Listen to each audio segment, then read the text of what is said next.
नमस्कार दोस्तों, मोहित study IQ centre में आपका स्वागत है। आज हम सोशल साइंस सामाजिक विज्ञान से संबंधित जो है मोस्ट इम्पॉर्टेंट क्वेश्चंस देखेंगे, जो पेपर 2 का जो है सीटेट पेपर 2 एसएसटी में जो है पूछे जाते हैं। एसएसटी में जो है आपसे जो है 60 क्वेश्चंस टोटल पूछे जाएंगे, जिसमें से 40 क्वेश्चंस जीएस जीके से होगा और 20 क्वेश्चन जो है पेडागोजी से रिलेटेड होंगे। तो मैं जो है आप लोगों को एसएसटी जो है कंप्लीट जो है पेपर और थ्योरी दोनों से करा रहा हूं। आप हमारे प्रीवियस वीडियो को आप देख सकते हैं। वीडियो अच्छा लगे तो प्लीज वीडियो को लाइक जरूर कर लीजिएगा। जिन जिन टॉपिक्स में मैंने आपको क्वेश्चंस दिए हैं उन टॉपिक्स को अच्छे से तैयार करते हुए चलना है, ठीक है।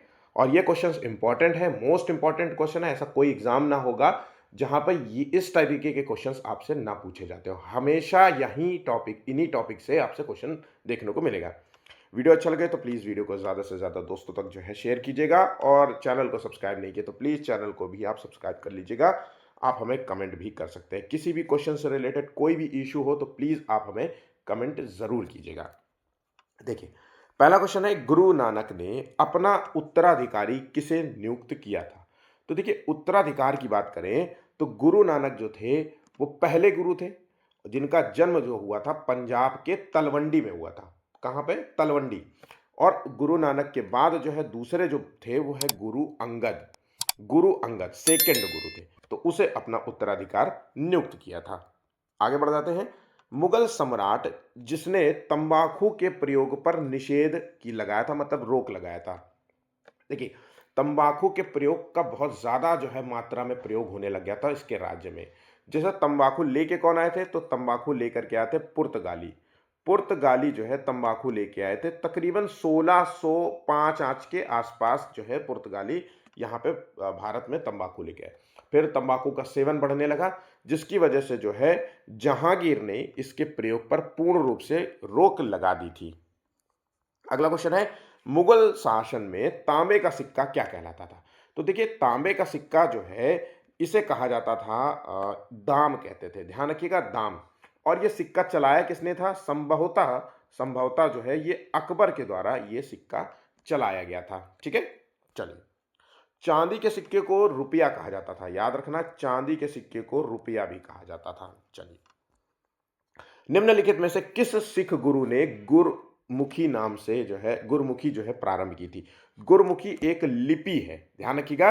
ये एक लिपि है जिसकी वर्णमाला में प्रयोग किया जाता है, मतलब इसी लिपि के द्वारा वर्णमाला का सृजन किया गया था। और इस गुरु लिपि का जो मतलब प्रारंभ किया गया था गुरु अंगद के द्वारा, जो कि सिख जो है के दूसरे गुरु थे, ठीक है। आंसर है यहाँ पे ऑप्शन डी इसका सही जवाब होगा। अगला क्वेश्चन है, निम्नलिखित में से अशोक के किस अभिलेख में पारंपरिक अवसरों पर पशु और बलि पर रोक लगाई गई थी? ऐसा लगता है कि यह पाबंदी जो है पशुओं के वध पर थी, है ना। तो यहाँ पे जो है देखिए सही आंसर क्या होगा? पशुओं पर बलि पर रोक लगाए थे अशोक ने। तो अशोक का स्तंभ जो है 5 था, ध्यान रखिएगा 5 था, ठीक है। चलिए, कलिंग युद्ध का जो है अशोक से जुड़ा हुआ है अभिलेख है, जिसका संबंध जो है अभिलेख नंबर आई गेस 13 है, 13, ठीक है। ये बात भी याद रखिएगा। नेक्स्ट क्वेश्चन है, चतुर्थ बौद्ध संगीति कहां पर संपन्न हुई थी? हम सभी को पता होना चाहिए कि बौद्ध जो है संगीतियां 4 हुई थी टोटल, और वो चारों के चारों आप अच्छे तरीके से याद कर लेना। एसएसटी एग्जाम में पूछा जाएगा, और जब पूछेगा ना तो चारों के नाम पूछेगा, option A, option B, option C, ऐसे रख करके देगा, ठीक है। अब देखिए, इसका सही आंसर है कनिष्क के शासनकाल में ये हुई थी। और ये कहां पर हुई थी, आयोजित हुई थी? तो कश्मीर के कुंडल वन में इसका आयोजन हुआ था, और इसकी अध्यक्षता की थी बासुमित्र ने। ध्यान रखिएगा, ये सारा के सारा आपको अच्छे से याद होना चाहिए। इसकी अध्यक्षता की थी बासुमित्र ने, और उपाध्यक्ष थे अश्वघोष। उपाध्यक्ष थे अश्वघोष, ठीक है। इतना भी याद रखिएगा। अच्छा, चौथी जो है बौद्ध संगीति में जो बौद्ध धर्म था वो हीनयान और महायान 2 भागों में विभाजित भी हो गया था। यहां तक पॉइंट्स को याद रखिएगा। अगला क्वेश्चन है, हल्दी घाटी का युद्ध जो है किस वर्ष हुआ था? देखिए, हल्दी घाटी का जो युद्ध हुआ था इसका सातवें का आंसर है 1576 में हुआ था। और ये युद्ध किसके बीच में हुआ था? अकबर वर्सेस राणा प्रताप के बीच में हुआ था, है ना। और क्या युद्ध का कारण क्या था? कि अकबर जो है राणा प्रताप को अपने अधीन लाना चाहता था, और राणा प्रताप को जो है ये मंजूर नहीं था। इसकी वजह से हल्दी घाटी में जो है ये युद्ध हुआ था, जिसके नाम से ये हल्दी घाटी युद्ध जाना जाता है। अच्छे तरीके से ये वर्ष जो है याद कर लेना। अब महाराणा प्रताप का जो सेनापति था वो एक मुसलमान था और अकबर का जो सेनापति था वो एक हिंदू था। तो कुछ हिंदू और मुसलमान वाला भी आप कॉन्सेप्ट समझ सकते हैं। महाराणा प्रताप का जो सेनापति था उसका नाम था हकीम खान। क्या नाम था? हकीम खान। ये सब चीज़ें बहुत इंपॉर्टेंट होती हैं। जो जो डेटा दिया जा रहा है, तथ्य दिए जा रहे हैं, इनको अच्छे से याद कर लीजिएगा।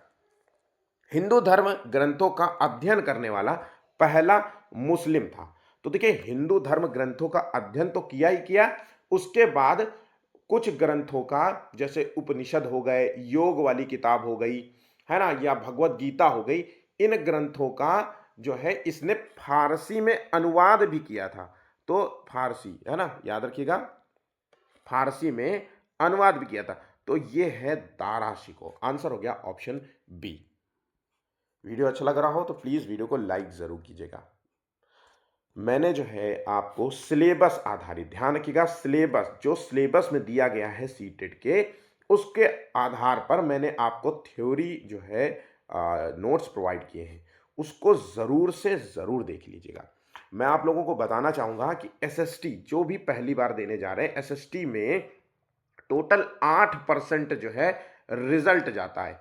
इसलिए अच्छे से पढ़ाई कीजिएगा। ऐसा नहीं कि सतह सतह केवल पढ़ लें, ऐसा नहीं होना चाहिए।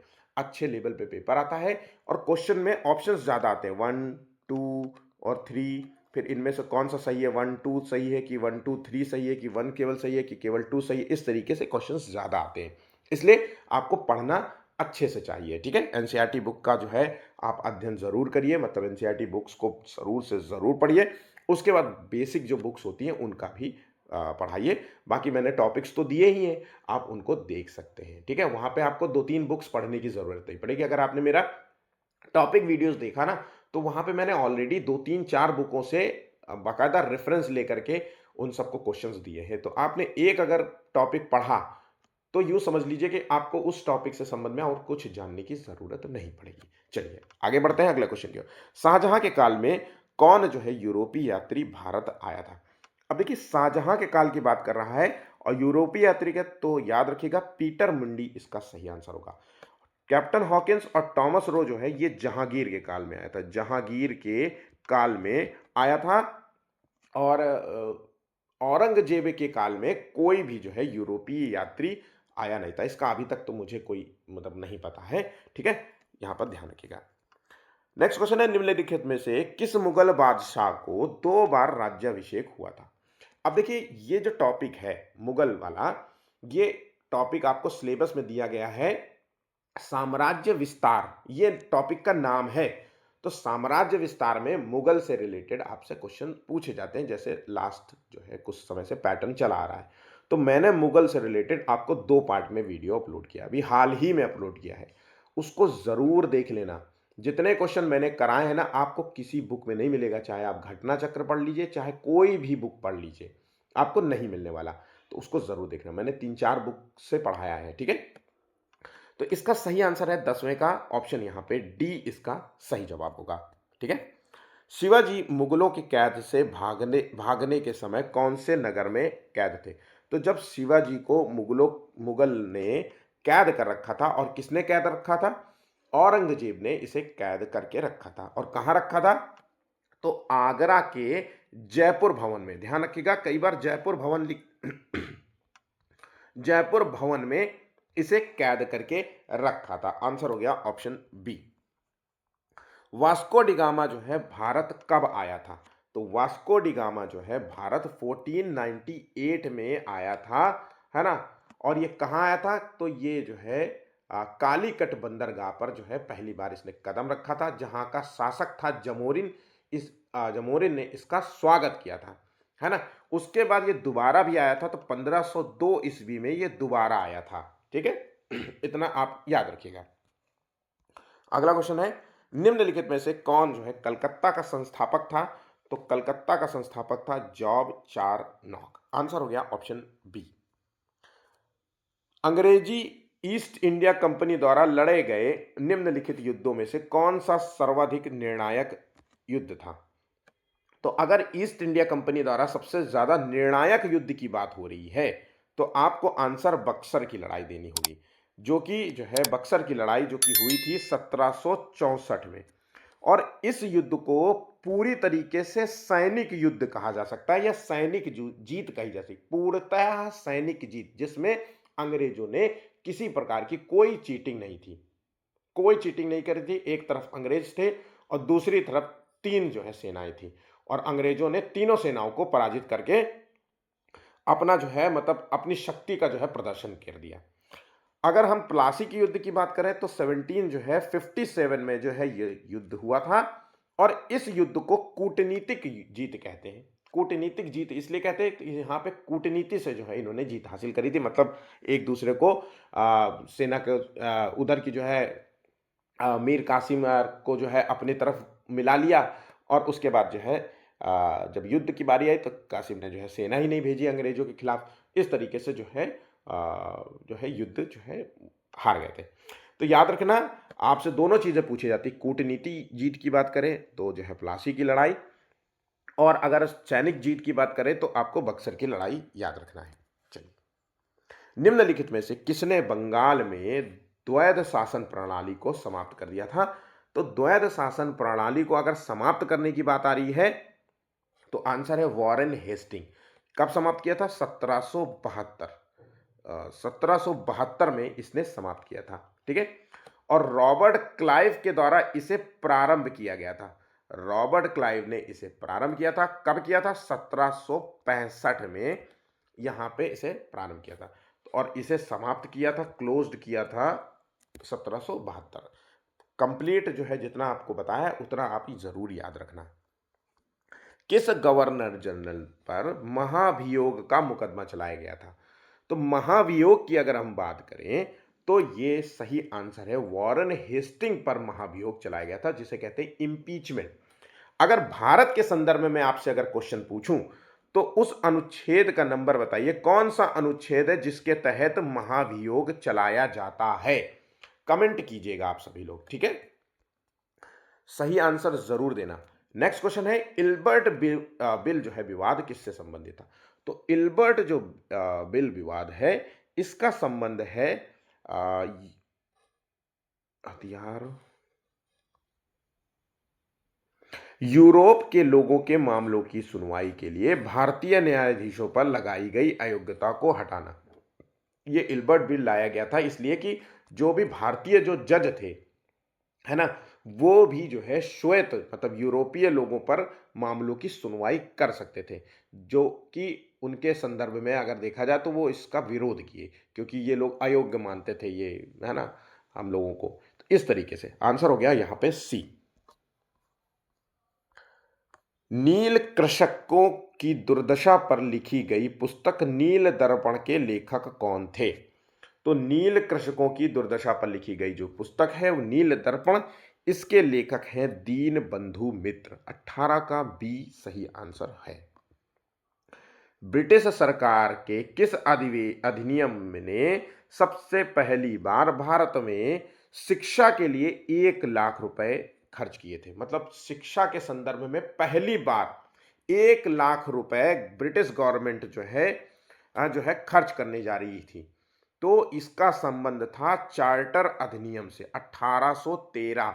आप सोच के देखिए, तकरीबन तकरीबन 1600 से लेकर के 1813 तक इन्होंने शिक्षा के क्षेत्र में कोई कार्य नहीं किया। 200 साल इन्होंने राज किया, और 200 सालों में जो है शिक्षा के संदर्भ में इन्होंने कोई कार्य नहीं। पहली बार चार्टर अधिनियम 1813 में 1 लाख रुपए खर्च करने की बात कही गई थी इस अधिनियम में। बहुत ही इंपॉर्टेंट क्वेश्चन भी है। भारतीय राष्ट्रीय कांग्रेस की पहली मुस्लिम अध्यक्ष कौन थी? अगर भारतीय राष्ट्रीय कांग्रेस की पहली मुस्लिम अध्यक्ष जो कि हुई थी 1887 में, और 1887 की बात आ रही है तो यहाँ पे हो गया मद्रास अधिवेशन, और ये कौन सा है? 3rd नंबर का अधिवेशन। इसका सही आंसर है 20 का आंसर है बदरुद्दीन तैयब जी। आंसर हो गया ऑप्शन डी। भगत सिंह का स्मारक कहां पर स्थित है? तो भगत सिंह का स्मारक फिरोजपुर में स्थित है। इनको जो फांसी हुई थी 23 मार्च 1931 को इनको फांसी कर दी गई थी और इन पर जो मुकदमा चलाया गया था वो है लाहौर षड्यंत्र के अंतर्गत मुकदमा चलाया गया था।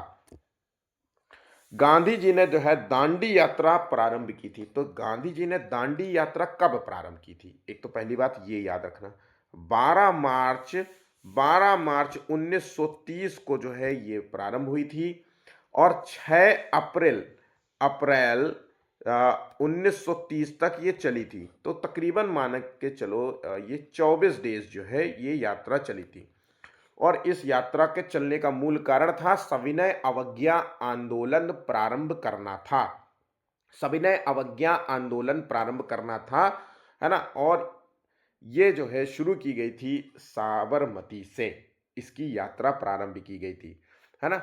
और ये वहां पहुंच करके जो है सांकेतिक रूप से नमक बनाने के संदर्भ में, मतलब सांकेतिक रूप से नमक हाथ में लेना और जो है सविनय अवज्ञा आंदोलन का जो है प्रारंभ कर देना। ठीक है, चलिए आगे बढ़ते हैं। दलित और आदिवासी लड़कियों द्वारा स्कूल छोड़ने की दर सबसे अधिक है, इसका मूल कारण क्या है? देखिए 4 ऑप्शंस दिए गए हैं, इसका सही से पढ़िए। 20 क्वेश्चन जो है पेडागोजी से आते हैं और कुछ इसी प्रकार से आपको एग्जाम में क्वेश्चन देखने को मिलेंगे। इन 20 क्वेश्चंस को बिल्कुल भी गलत हमें नहीं करना है, ठीक है। तो देखिए 23वें का आंसर है यहाँ पे जो कि मूल लड़कियों के लिए अलग स्कूल नहीं मिलने के कारण जो है स्कूल छोड़ने की दर है, तो ये तो बिल्कुल नहीं है। शिक्षा का लाभ लड़कियों के ससुराल वालों को मिलने का कारण है, नहीं, क्योंकि इनके माता पिता को शिक्षा का महत्व नहीं देते ना। गरीबी और सामाजिक जो भेदभाव है ये है आंसर, ठीक है। ऑप्शन यहाँ पे डी इसका सही आंसर है। उच्च प्राथमिकता स्तर पर सामाजिक विज्ञान में सम्मिलित है। क्वेश्चन जो है सीटेट का पूछा हुआ क्वेश्चन है एसएसटी में। इसका सही आंसर है ऑप्शन बी, हिस्ट्री, ज्योग्राफी, राजनीतिक विज्ञान और अर्थशास्त्र, है ना, यहां पे होगा।